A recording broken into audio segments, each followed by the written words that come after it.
Okay, I'm gonna try and do a really fast, like couple minute video if I can. I wanna show you a few things I get asked a lot about. So when you get your Egret, I'm going to assume you knew how to charge it 2 to 3 hours to begin with and you're ready to go. So you add your measure of salt. If you lose your plastic teaspoon, it is 1 teaspoon or 5 grams.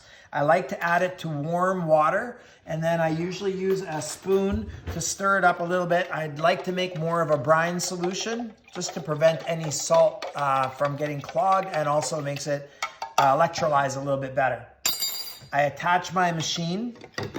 Now, every time you hit this button on the top, that is 1 cycle. 1 cycle is 3 minutes of generating.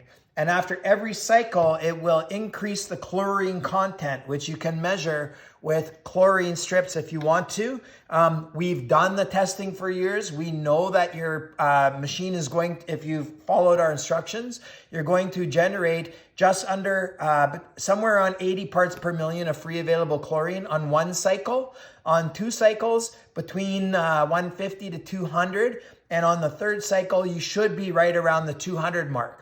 An important part to understand with free available chlorine is it is hypochlorous version of chlorine. This is 80 to 100 times more effective than sodium hypochlorite, typical chlorine.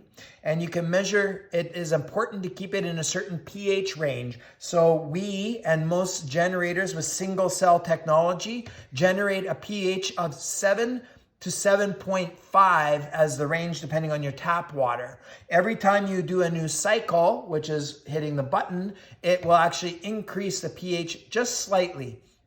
At the end of the day, you don't want to do more than 3 cycles with this button because the pH gets out of balance and now you've got too much free available chlorine and not enough hypochlorous acid. So no more than 3 cycles. What I do after I am done with the product getting generated is I move it to a spray bottle. I like to use an opaque spray bottle because I will help maintain the integrity of the product for about 2 weeks, the way that I'm going to tell you. I also always attach a chlorine strip to it so that I remember what strength of solution that I've made.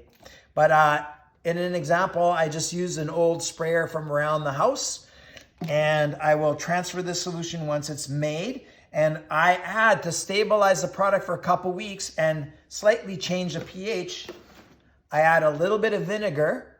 I add 3/4 of a teaspoon to what would be 1 container. I always tell people it's about 1/4 of a teaspoon for every 250 mils. That'll make your pH drop into approximately 6.0, which is a nice and stable hypochlorous acid.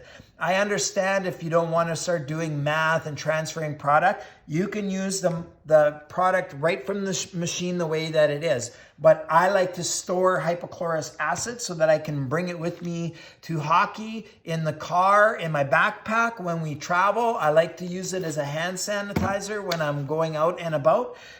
So I have a whole bunch of reasons I want to bring stabilized hypochlorous with me. So I hope that helps you out. So again, no more than, that was 1 cycle we just did, and I would be able to use it right now and I'll have a very effective hypochlorous acid, but I might go and hit it again, and no more than 3 times. After that, either make a new batch or transfer it to a bottle. It will last 4 days that way. If you add a little bit of vinegar to the solution, you will extend the life for a couple weeks. You'll have, and if you want to test it yourself, get your free available chlorine test strips and get a pH test strip. This is how you can simply test things. This is not hugely scientific lab needed to prove what you've made with your product. Chlorine strips, pH strip.